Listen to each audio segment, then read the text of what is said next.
Hello, and my name is Pete Rushmer, and I'm your host today of A Half Dozen Things podcast. A Half Dozen Things is a podcast for business owners just like you. Whether you're an underdog hungry for success, or you're already smashing it but want to continue to level up, we are here each week for you to get insight and learning from the very best in the business. No fluff, no BS, and no self-proclaimed gurus talking about how easy business or life is. I'm really excited to be joined today by Phil Breen. Phil has worked for the DVSA, or the Driver and Vehicle Standards Agency, for the last 16 and a half years, and he's worked across testing and enforcement as a traffic examiner before heading up national bus compliance, and he's now leading the Earned Recognition Scheme. So please do listen in to find out more about the Earned Recognition Scheme, and what a great interview. So thank you very much, Phil, and I really hope you enjoy it. I'm absolutely buzzing today to be joined by Phil Breen from the DVSA Earned Recognition team. I've been trying to get Phil on the podcast for a little while now, and it's taken a little bit of negotiation and sort of working through, but it's an absolute pleasure to have you join me. Phil, for the pleasure of listeners, are you okay to just introduce yourself and your role with Earned Recognition and DVSA, please? Of course. Thanks, Pete. Thanks for having me along. Apologies this wasn't as quick as we originally anticipated. I'm going to blame that on COVID. I'll try not to blame too much on COVID, but that one I'm going to blame on COVID as to why it's taken me a little while to get onto your podcast. But absolute pleasure to be here. So thank you for having me. So yes, I'm Phil Breen. I'm the National Account Manager for the DVSA Earned Recognition Scheme. I've been with the agency now about 16 and a half years since. So I started off in our testing division and I worked my way through to enforcement. I've been a traffic examiner, so I've been roadside. I've been into operating centres. I've done environmentals and public inquiries and everything in between. And then I headed up bus compliance for a little while. Nationally, I was responsible for bus compliance on behalf of DVSA, and I've been looking after the Earned Recognition Scheme now for nearly the last 3 years. So I've been around transport for quite a while. So that's really bringing me up to date. Like I said, I've been looking after the Earned Recognition Scheme. My role very much is to explain to the industry what the scheme is. Hopefully with someone like me in there, you can see this is a bit more of an approachable scheme. We're open. You can have an actual conversation with a person about it, which is novel. But also it's there to develop. I'm very much there to listen to industry, listen to people that are in the scheme, but also people that are thinking about joining Earned Recognition, answering those questions. This is a different approach for DVSA. This is a different approach for enforcement. As I'm sure as we go through the podcast, hopefully that will become blindingly obvious. We'll go through. Absolutely. And Phil's not had the easiest start this morning because it's 10 o'clock on a Monday morning and I've already had an MOT failure for one of our customers. So we've already gone straight in with a bit of a conversation around that, but there we go. It's all good fun, right? So I guess we're going to take a bit of a journey through Earned Recognition to start to understand what that is, and the benefits and what challenges people may have, to just try and, I think, shine a light on it and just make people more aware. And obviously put yourself there, Phil, as the person to come and ask about it. And if people are interested, just without prejudice, they can just come and have a conversation with you, right? So first things first then. So are you able to just give us a bit of a taste? What is Earned Recognition? Yeah. What is the purpose of it? And give us a bit of an outline initially, please, Phil. Certainly, Pete. I think probably where's an important point to start is why we've taken this approach and kind of where it's been born from, really. So for years and years, DVSA and DFT, Department for Transport, were asked, what does good look like? What goes beyond the starting point, which is your operator license, your terms and conditions of your operator license. That's your starting point for any operator in GB. But we were asked, what goes beyond that? I want to do that a little bit extra. I think I'm better than average. I dare say I'm good as an operator. I dare say I'm exemplar as an operator. And that's where Earned Recognition was born from, really. So it was asking, what does good look like? What does exemplar look like? And what is the answer to that? And for us, it's Earned Recognition. So Earned Recognition is basically a scheme built around the operator license, but just making you aware of what your requirements are day in, day out. It's that whole idea of, if you take your vehicle for an MOT, it should pass. Pete, we won't mention your MOTs, that's fine. But if you go for an MOT, your vehicle should pass, because you know it's what level it's got to be for that day, for that test, but actually it should be roadworthy. It should be able to pass an MOT any day that you take that vehicle onto the GB roads. It should be to that level. So it's making sure you are aware that your vehicles are having those walk round checks in the morning, that if there is a safety related issue, it's reported correctly and also it's dealt with.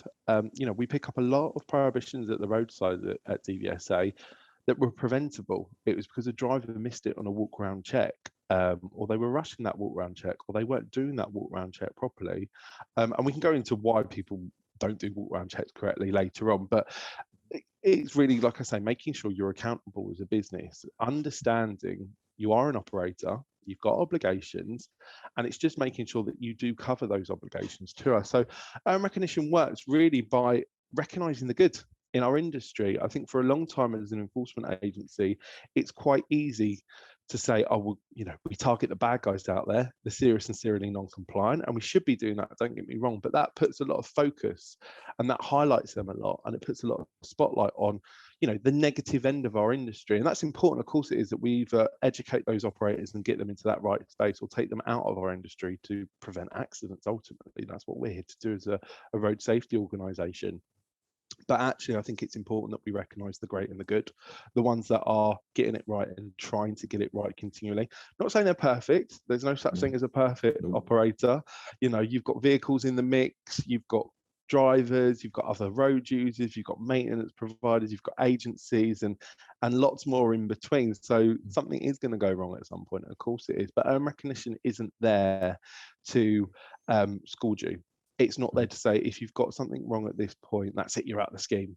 It's about support. It's working with you. It's recognising those that have earned the right to be recognised as the exemplar in our industry, helping them keep in that space and support them along their journey as well. Yeah, awesome. And I think that, in principle, it's a fantastic thing. And I think one of the things that I often bash on about to people is compliance and safe aren't the same thing. Just because something's compliant doesn't mean it's safe, and just because something's safe doesn't mean it's compliant. And sort of separating those two areas as well, which I'm sure the age old sort of philosophy about that. It's Monday, get my words out.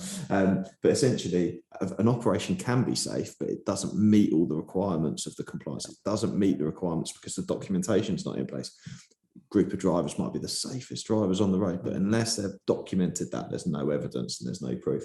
And in the same way, things are compliant. Just because a driver's allowed to drive for 10 hours in a day, based on the rest of his work pattern, it's compliant, but is it safe, and have we got the right safeguards in place? Exactly, Pete. And that's it. And what recognition does is recognise the whole journey of the operation. And what I mean by that is it makes you focused on your driver's hours, your walk round checks, your maintenance, your routing, your scheduling. That's what it does. This is where our key performance indicators, or KPIs, come in. Feed them in every 4 weeks to us. We just get a brief overview of them. We're not getting all the information about your drivers or your vehicles. It is very much an overview. It's up to you as an operator to manage that and understand what's going on in your business. But I can speak from my years of experience as a traffic examiner, being in many a public inquiry. And traffic commissioners rightly would say to a transport manager or a director or an operations manager, whoever it may be, what's gone on here? And I'd hear the same answer all the time. I'm not sure, or, oh, that's a different department. Or, well, routing doesn't speak to the people that look after our MOTs, or, the drivers that are doing the walk round checks, they don't know what's going on with the operations manager. That's not the right approach. It's your business. It's important that everyone understands what's going on in your business. And that's certainly the feedback I get from our members. Recognition does that. It focuses your drivers, it focuses your transport managers, it focuses everyone in between, so that they understand what's going on. Because all it takes is one kind of cog in that machine to stop turning or to break down. And it could affect your business massively. There could be an accident, it could be a roadside incident, you could end up in a public inquiry and you lose your license. If that happens, you don't have a business. Yeah, absolutely vital. Okay, brilliant. So what are the key benefits to having earned recognition? Have you been seeing sort of feedback from the operators that are on the scheme? Yeah, it's really important that we get feedback all the time. And like I said, we have a great relationship with our members, which has been really important for me. And that open dialogue is really key, I think, for any scheme, especially a newer scheme, to continue to develop and grow. This isn't something that is static. This will continue to develop. So benefits that are in today will stay, but also they'll expand. They'll only ever expand, which for me is really important. It's a really positive scheme. So, we recognise our earn recognition operators. So we list them on gov.uk. They are on our website. We shout about them. There's no kind of cloak and dagger with our earn recognition operators. They're listed on gov.uk. They get a bit of a social media campaign when they join. They can have the DVSA earn recognition branding and logo at their premises. So signs can be put up. They can put that on their websites, their literature, things like that. And that will give you an advantage when you're bidding for contracts. If you've been recognised by the department as being, the safest and most compliant out there, the exemplar, you've earned the right to do that. So like I said, going for contracts, feedback is certainly that they're getting an advantage. So you're less likely to be stopped at the roadside. So what I mean by that is earn recognition operators are not targeted by DVSA's enforcement roadside teams. They'd only stop them if they saw a real risk to road safety, or if we're carrying out a fleet compliance check on behalf of DF2. You also don't get the visits and the investigations and the desk-based assessments and everything else that goes on within DVSA.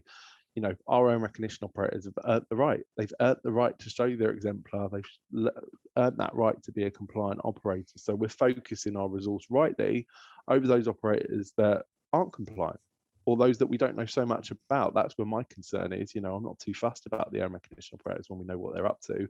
It's the ones that we don't know so much about. So, in terms of time and money, that's going to save you a hell of a lot. And that feeds in with your OCRS score rating. So people, I'm sure, will be grateful to know that DVSA's OCRS score rating is back up and running. And for recognition operators, they become blue and they stay at blue. So where you have the classic traffic light system of green, amber and red, as an earn recognition operator, you stay at blue. There's no fluctuation. Now, having spoken to many a transport manager, dare I say there's a few sleepless nights when they go to amber, or heaven forbid they turn to red. Don't have to worry about that. You stay at blue. Like I say, there is efficiency savings as well to be made. So with DVSA earn recognition, I know we'll come on to systems and things like that later on in the podcast, but having systems in place that make you more efficient will save you money. It's just a fact, and we've got operators that have saved thousands and thousands of pounds by having those systems in place. I'm not talking the odd tenner here and there. We are talking to some big money there. So there's a financial gain to being an earn recognition operator as well. So you do also get a dedicated contact team. So myself and my team, so the earn recognition team, are there to answer any questions that you may have. So it's not just about earn recognition, it's about just generally running a business, running an operation, whether it be a change in legislation. There's some driver's hours relaxations. There we go. We'll be topical, Pete. I think I can do this, but I'm not sure. The answer won't be, well, if you turn to page 46 of legislation part 2.7, it should explain it there. It'll be, yes, you can, no, you can't. And that's what people want at the end of the day, don't they, really? They want to just know, I want to stay on the right side of the law. Can I do this? Yes or no? And that's the kind of support that you'll get. You also get access to kind of summits, workshops, forums, things like that. It's really important for me that earn recognition operators have a seat at that table. And what I mean by that is, there's a lot of engagement that we do as an agency with stakeholders and operators and so forth. But them having that direct communication, they really do get their voices heard. But we also have access to speakers, industry experts that maybe wider business wouldn't always have. So, for example, we ran a summit in April last year. Someone wanted, one of our operators, or a few of our operators, wanted the subject of bridge strikes covered. So we got the person from National Rail to come down, speak about bridge strikes. They're the people that deal with it on a day-to-day. We wanted a section on driver's hours. Well, I've got the person that contributes to the legislation around driver's hours to speak about driver's hours. You're not going to get them at other places. We can get our chief exec opened it up, Loveday Rider. We've got people from the traffic commissioners. So they get access to all this kind of training, expert advice free of charge, because earn recognition, it's a free to join scheme. There's no membership fee, there's no sign up fee or anything like that. We just ask that you're a compliant operator. We also have access to modules, so commercial modules. So currently we have HS2 and LPT2, so the London Power Tunnel 2 project, also recognised by Kent. So Kent Council, through their Kent Vision Zero, recognises own recognition as an accredited scheme, and we're seeing more and more of that. So I think the next 6 months would be very, very interesting for some of those specified contracts. We know of lots of local authorities, contract holders, so forth, that are recommending own recognition, but I know of many that are starting to consider and bring in specifying recognition as the standard, and that I think we'll see a big change in the next 6 months. So there is, like I say, commercial benefit. Now, what we did also offer during the pandemic was a 12-month exemption on MOTs for recognition operators on both their vehicles and trailers. Now, I'm sure we're all hoping that there's no more global pandemics and lockdown plan, but what that does really show is that the department recognises recognition. They realise those vehicles are the safest out there on our roads. And the good news was those vehicles didn't go out and have loads of accidents. There wasn't any incidents involving recognition operators because of MOT issues, which is also a really key part of evidence for me to take forward, because changes to legislation, changes from the department, they work best based on evidence. And we've got that evidence actually given a 12-month exemption to recognition operators because of their report through KPIs isn't too much of an issue. So that puts us in a really good position for future developments of the scheme.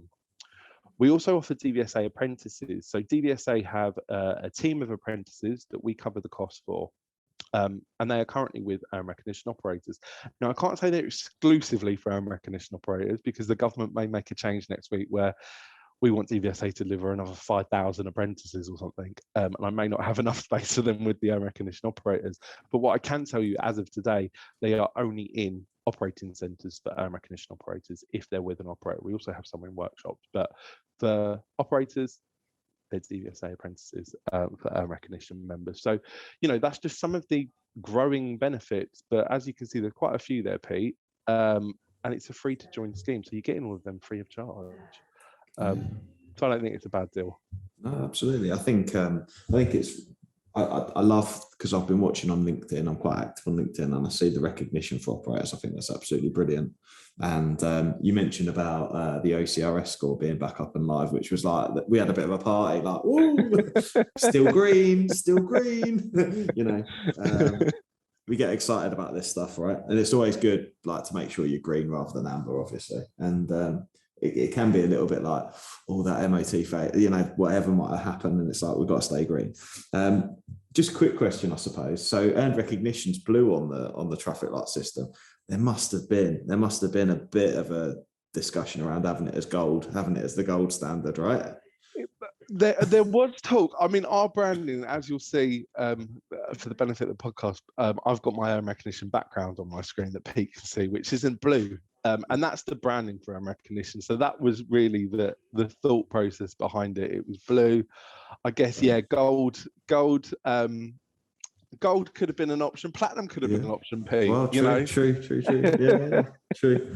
I think one of the questions, and I've kind of tried to put myself into like customers and operators' shoes, and just sort of to ask the questions that I think that they would ask as well. And one of them is that loads of benefits. I love there's so many benefits, and the benefit of being proactive, not reactive, when it comes to enforcement as well. So the fact that, you know, we know we're going to do these activities around KPIs, but actually it stops the reactive losses of a roadside stop or whatever it may be, you know, from an efficiency point of view. I think that one of the questions would be, what happens if someone was to join the scheme and then for whatever reason they decided to downsize their fleet, for example, take a slightly different business range, and they decided to come off the scheme? Would there be sort of any impact to them then if they found that it wasn't quite working for them? No, I mean, generally, I'm really pleased to report, generally, we don't have people leaving the scheme once they're in. Normally I get feedback, I wish we'd done this, you know, when you launched, you know, a couple of years ago, you know. But no, there's not a reaction thing from us, you know. It's not a case of, oh, you've left the scheme, now you're suddenly on our targeting list. All that happens is your OCRS score goes live again, because it does run in the background. You know, obviously you're probably going to be in a really good stead because you're not having the visits, you're not having the roadside stops, which are, you know, the key elements of feeding into OCRS score rating. But no, you just return as a normal operator This is a voluntary scheme. It's not mandatory. So no, there's no kind of comeback for the operators that choose to leave or that are removed from the scheme either. Perfect. Okay, cool. So the third thing that I wanted to sort of ask about was what's it like to manage the scheme as an operator? What's involved in doing so? How does it work on a day-to-day basis, Phil? Yeah, so if you're an operator, it's really only doing what you should be doing. Like I said, all the KPIs and everything were built around the operator license. So what you agreed to when you signed up to that license. So day-to-day running shouldn't be that different, to be honest with you. It's just checking that your information is there. So the KPI is broken into your walk round checks. Now, if you've got fully digital systems, they'll run them for you. They will let you know if there's an issue. There'll be an alert if there's a missing walk round check. There'll be an alert around kind of driver's hours or scheduling. So if you're fully digital, that's the work for you, to be honest with you, Pete. Those KPIs, like I say, they'll be reported through to us automatically. We're only really alerted if there is an issue. So if something's been missed, and I don't even like the word alert because it makes it sound like something's gone drastically wrong. But actually, all that's happened there is Dave's put an I in instead of a 1, so it's not picked it up. It's something like that normally, so it's not the end of the world. So don't get worried about the word alert. It's just literally just letting you know that there's something that needs your attention. In terms of if you've got your own in-house systems in place, so what we do allow for maintenance is you can have fully digital, you can have a mixture of digital, manual, fully manual, or your own in-house systems. My team will just verify that they're able to record those KPIs. So it depends on what system you've gone for a maintenance point of view about how much work you do or don't need to put in. For those people, like I said, if they've got a manual system, it's normally a manual system that they've been using for years. So it's no real difference. All that it is at the end of the 4 weeks where they've saved a file, they'll need to upload that information either onto a form or send it through to us. And that's about it. That's the only real difference. But in terms of effort and time that's put in, my operators that are in, especially those that have been in since the beginning, say, I've saved so much time after the first 6 months, getting everyone's head around what they've got to do and how we report it. It's a slight change. Some people react better to change than others. But after that, actually, I save a lot of time. And it's quite nice, actually, sending out my drivers, knowing they're probably not going to get stopped. And it's quite nice to know that actually someone's not going to come knocking on my operating centre door and ask to look at all my records. So, yeah, it's a bit more of an easier approach, to be honest with you, Pete. It's kind of that idea of as long as everything's running along, there's nothing really extra you've got to do as an operator. You're just recording what you're doing. You're reporting what you're doing. So, no, that's kind of it day to day, to be honest with you, Pete. Not a huge change for your compliant operators out there. Yeah, I think that's a really good thing for people to be able to hear is that actually there's no, you're not going, you must do this over and above what's required. It's actually, this is what's required anyway. So we're just ensuring that you're continuing that. I did hear recently, which I was quite impressed by. I thought it was really impressive because that as an earned recognition team, you clearly listen to your operators. And that was the announcement recently that I think maybe there was a hope that operators would have a single reporting system, and the feedback had been that's going to be really tough for us to implement. So can we stick with what we've got? Is that have I sort of interpreted that in the right way, Phil? It wasn't so much it was tough, Pete. I think what's really important for me and what's really important, and it's not just me that makes these decisions, by the way. There is a few other people that work at DVSA. There's not just me. But I get the feedback and I take that back to the various other kind of key stakeholders. But we do engage. That's what's really important for me with DVSA recognition. It's a scheme in which we've got, there's open doors there. People aren't afraid to give me a call, drop me an email, speak to my team and let me know their thoughts. And they do. Got a lot of vocal operators in there, and if there's something that we're talking about they don't like, they're not afraid to tell me, which is good. That's what we want. We don't want to be looked at as big brother or the enemy. We're in this together. We've all got the same aim. That's road safety. So in terms of the digital reporting, it wasn't so much that we didn't think operators could achieve it. It was more us realizing why. And for me, it's really important that we always say, why? Why are we doing this? The outcome for me for this scheme is always road safety and compliance, and it always should be. If we're making someone do something, I have to ask the question, why? And the answer can't be, well, that's what was decided at pilot stage. And that's where the singular digital reporting for maintenance came in. What I did and what my team did was we really engaged with the industry, our operators in the scheme, and also those operators that we're engaging with, that we're taking them onto that journey to get into own recognition. But we also spoke to maintenance providers. We also spoke to IT developers. We spoke to other stakeholders, so people like RHA and Logistics UK. We went as wide as we possibly can with our engagement nets to really find out where people are. We're also, we're not blind to what's going on out there. We are aware that we've had COVID-19, we've had Brexit, we've had all these factors that people didn't plan when we were at a pilot stage. So I can't just say, well, at pilot stage, we said in that date, we're going to have singular digital reporting system, so we have to stick to that. No, that's not the right answer for me. So actually what we looked at was, we can get that information, but we can get that information in different ways. So why am I making an operator who says a PSV operator up in remote Scotland? You've got to operate exactly the same way as a HGV operator in central London.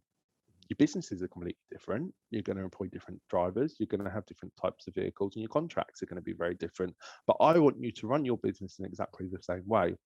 Now, key elements are going to be the same. Of course they are, around your operator license, around safety and compliance, but one may have several different operating centres and smaller depots.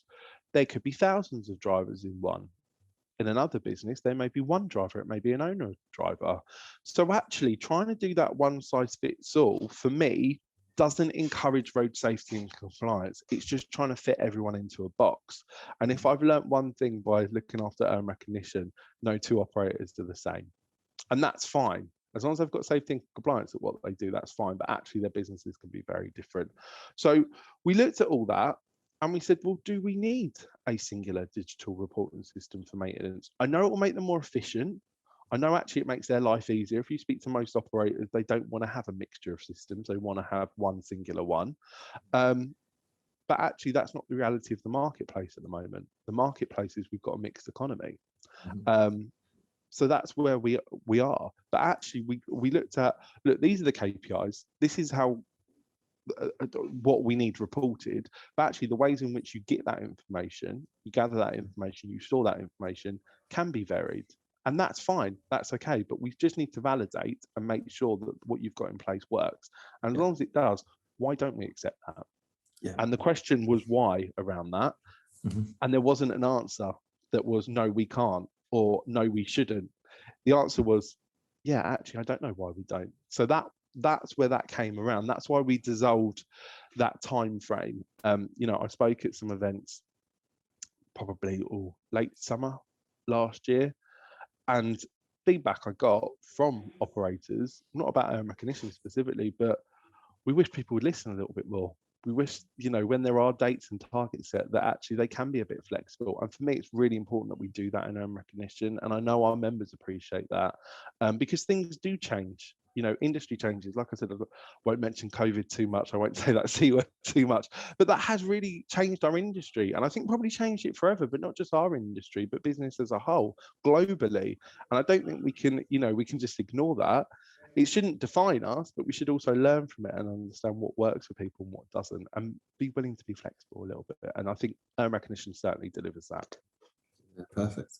I think it's a fantastic opportunity for operators if they want to do that. And I think being listened to and having the voice as well is vital. I think that's so important for people. One of the things that I was interested just to ask, if I'm able to, what are the demographics like of those operators? I know you're saying about people being treated differently depending, sort of on the size of the business or what have you. Have you seen is there a trend in the size or the type of business, or are you seeing operators of all different types, whether they're 8-wheel tippers or whether they're fridge operators? Is there a sort of singular preference? I'm really happy to say, Pete, we have got a really mixed bag of operators. They've got one thing in common. They all take road safety and compliance very seriously. Apart from that, they are mixed bag. I've got one-man bands, I've got multinationals, we've got household names, we've got operators that you've never heard of, but actually do a really important job behind the scenes. Like I say, PSV, HGV, standard national, international, everything in between we've got. And we have got a very mixed bag geographically as well. So we've got operators in Scotland, we've got Cornwall, we've got central cities, rural routes. So yeah, a real mixed bag with operators, which I think is really important, because the feedback that we get is mixed as well. It's not targeted at one specific part of the industry. And for me, when we develop further benefits for the scheme, it's really nice to know that we're catering to as many parts of our industry as we possibly can. Yeah, and I think on top of that, I think, you know, one of the things that I see as the benefit of the scheme is the indirect benefits it gives operators, which is it frees the enforcement agency to actually concentrate on the people that are impacting them, whether from a competitive point of view, because they're being anti-competitive in the way that they're cutting corners, or in overall road safety, in which case all operators then win at that point, because the agency is able to focus on what it needs to.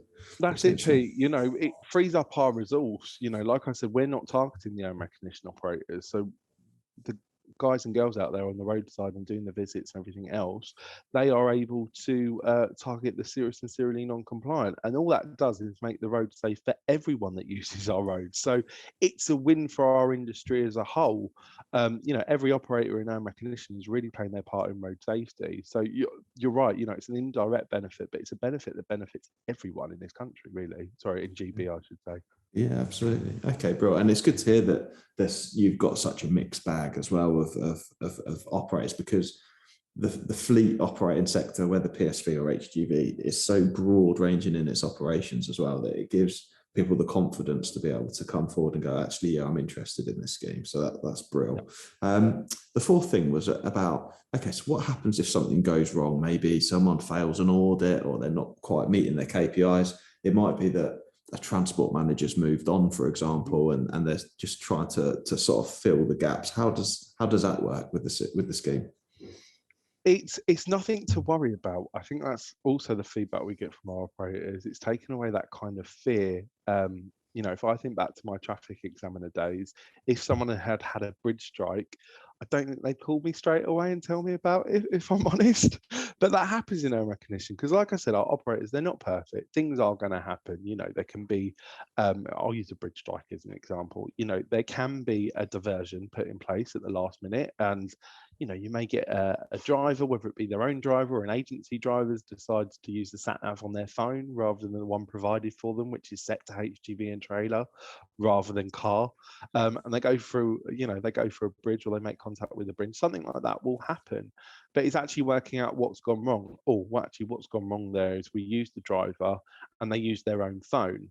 Okay, we need to do some retraining there. We can understand what the issue is there. Or actually, maybe there's a fault with whoever's doing the roadworks, that they've put a diversion in place and not given enough notice, but also they've not considered anything when it comes to weight or height restrictions as well when that diversion comes in. So there's multiple reasons, you know, where things go wrong.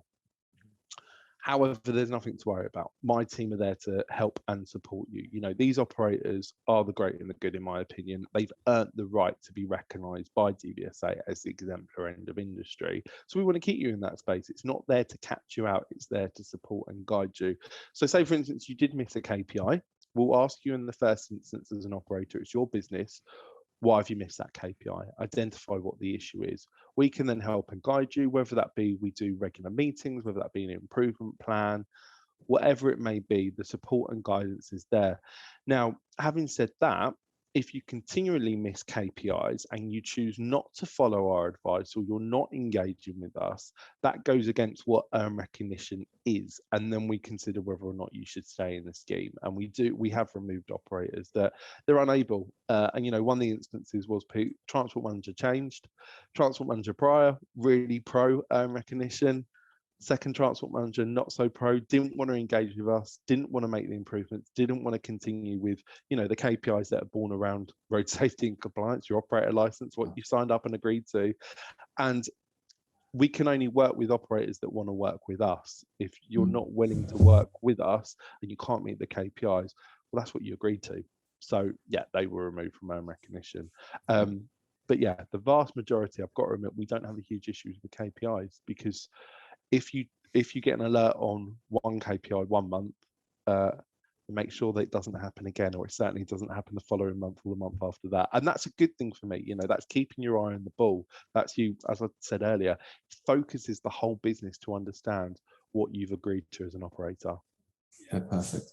Okay, so I think that's absolutely fair enough. If people are, you know, a lot of it's around the engagement, isn't it? You've created a relationship by being on the scheme, and therefore you've got to uphold the relationship to be able to maintain it. I think we've spoken quite a bit about KPIs. The fifth area, I know we've touched on digital requirements. There might be some people listening going, what are these KPI things? You know, what are those? What are those things? You know, small privately owned businesses, they may not even realize they actually operate to KPIs, because they probably have got them and just don't realize the sort of terminology. But are we able to just talk about what does that look like? What are the requirements from a digital point of view if people feel a bit uncomfortable going, oh, actually, we've got a lot of paper. They might have amazing sort of Excel-based or paper-based processes for maintenance, for example. What does that sort of look like? What are the requirements? So if we start off with kind of the driver's side first, you have to be able to digitally report them. So most operators out there, I mean, it's been a very long time since I've come across someone who hasn't got a system in place for looking at their driver's hours. And it's been a little while since I've seen an analog tachograph, I've got to be honest with you, Pete. I'm sure there are still some out there, but we ask that this side of the business is digital. So basically the KPIs for them is making sure that you're adhering to, again, what you agreed to at your operator license. So we're looking at your driver's hours. We're looking at your working time directive, that you're in line with the legislation, and that you're in line with, if you were at the roadside, would you get a prohibition? So kind of the fixed penalty ban, would you get one of our prohibitions if we were to find this at the roadside? And then we look at kind of the scheduling routing for our PSV operators. So if they're run on domestic driver's hours, we'll use their DAS system, so driver allocated systems. And like I say, working time directive as well. So that's really what we're looking at from the driver's point of view, which again is what any operator should be doing. You know, it's making sure your drivers aren't going out there tired. It's making sure that when you plan them a route, that they actually can do that route in the given time, and that you're understanding working time directive. And like I say, for your PSV, that actually you're giving them the correct routing.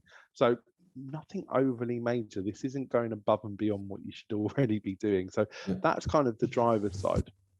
Now, if we move on to maintenance, you can have a fully digital maintenance system from the providers, and they will report those KPIs through to you. So they'll do the reporting for you. You can have a mixture, like I said, of digital systems, manual systems, own in-house systems. Really, there's as many options as you like out there now, but they have to be able to record those KPIs. So whether that be a paper-based system that you then upload onto a system, we also provide you something called an ERCAF form, which is our digital reporting form for maintenance. So you can upload information onto that.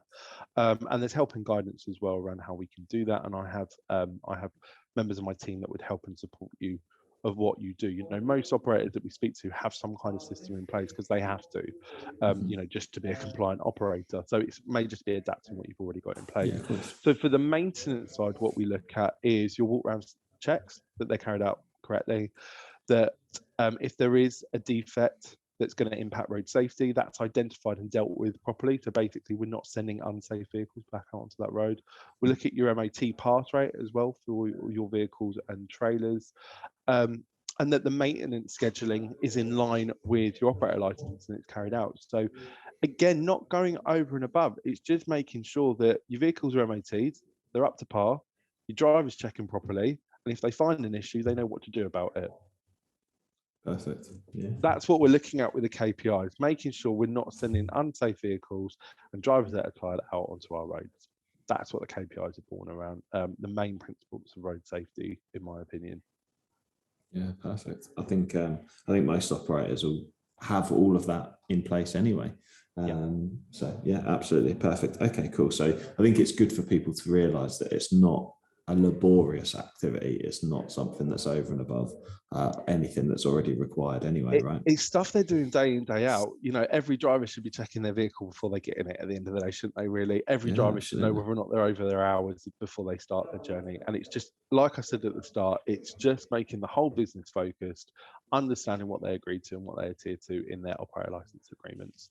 Perfect. Okay, cool. So I guess the final thing for us to just discuss is, okay, so this is earned recognition now. What does the future look like? Have you got future plans? Is the scheme going to evolve? What are the expectations? Yeah, certainly, Pete. I mean, there's always things in development with earned recognition. The future's bright, the future's royal blue, I think. Probably. I like what you did there. Not nicking anyone's advertising campaign. Absolutely. Well, they're gone now anyway. They're gone, they exactly. don't exist anymore, so that's fine. No one's going to come after me. They don't exist anymore. But no, there's so many developments always with earned recognition. The benefits have grown since even, if you look back at the tail end of last year when we launched the digital reporting options, we gave people more options now, benefits in terms of you can join the scheme now. And that will continue. We will look at the insight that we get from our members. They get really good feedback from us. We send out a monthly newsletter to them, and we encourage their views and opinions all the time, and it goes back to making sure they've got a seat at the table. So when we do our surveys and things like that, they always come out really positive. Last one we got 91%, I think it was, feedback is either good or very good from our members. We didn't get any negative feedback at all. It was, the others were neutral, and it was generally from people that had just joined the scheme, to be honest with you, Pete. So hadn't really had time to get all the benefits up and running yet for them. But really important that, we look at, like I said, we'll look at lessons learned. What did we learn during COVID?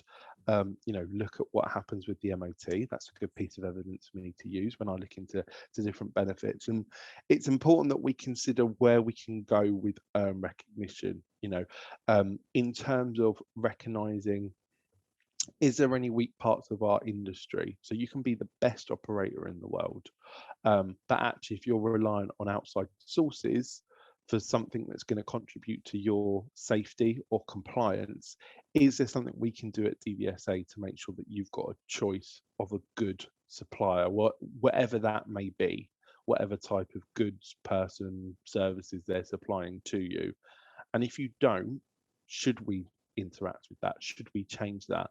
And also, what is good? What does that look like for that particular business supplier?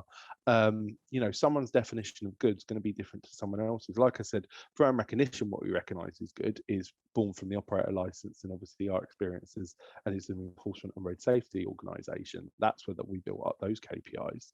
But actually, it may be something else in a different industry. But what me and you may see as good may not be the same as what someone in the public may see as good. So actually, if we can recognise them and we recognise what those aims are, what those KPIs look like, you build a better industry for all. It's making sure that everyone you're using is the exemplar standard. So that's where I can see earned recognition going. It will be diversifying and bringing in more subject matter, different schemes, different parts of our industry. But in terms of earned recognition for operators, like I said, I'm seeing more and more contracts now specifying, not recommending, but specifying earned recognition as a requirement. So naturally that will grow. I'm in talks with lots and lots of different businesses, lots of different authorities, organisations that are understanding earned recognition. I've got to be honest with you, I don't ever get feedback from anyone saying, earned recognition, that doesn't sound like a very good idea. Funnily enough, people like recognising the exemplar end of the industry, and when they've got a list of operators, these are the best. Oh, well, who says they're the best? DVSA. They probably know something about transport. They've probably got a bit of an idea, to be fair. That's the feedback that I get. So naturally, it will just continue to expand and grow, and that for me is really important. This is a scheme that isn't going anywhere. For me, this is the gold stamp, the platinum stamp. We'll go with the platinum stamp, Pete, of road safety. I like the royal blue stamp. of road safety. So those benefits, like I said and I mentioned, they are continually developing, they are growing. For operators, that are thinking about signing up to own recognition, my advice would always be do it sooner rather than later. Engage with us. We're not scary people. Thank you very much, Phil. What I'll do for those listening in the show notes, I'll put in the links and everything like that, and the email address for people to be able to look further into the scheme as well. Phil, you've been an absolute gent. Thank you very much for coming on the show. I hope those listening have got a lot of value from this, and hope you're starting to think about earned recognition. It sounds like it's the right thing to do. So go away, find out some more about it. And if you're not quite there yet, it'd be a good activity to even see how close you can get to the standard anyway, because that benefits everyone from a road safety point of view, doesn't it? So Phil, appreciate it. Thank you very much. Everyone, hope you've enjoyed it. Thank you. Thanks, Pete. Pleasure. Thank you. Thank you. I really hope you loved today's episode, and if you did, please make sure you subscribe and listen out for future episodes too. Please do share it across your social media channels. We hope to reach more and help more people. If you want to find out more about me, my name's Pete Rushmer. You'll find me across any social media channel and my business, Flagship Partners, and we're your partners in success across your business. Thank you. See you again soon.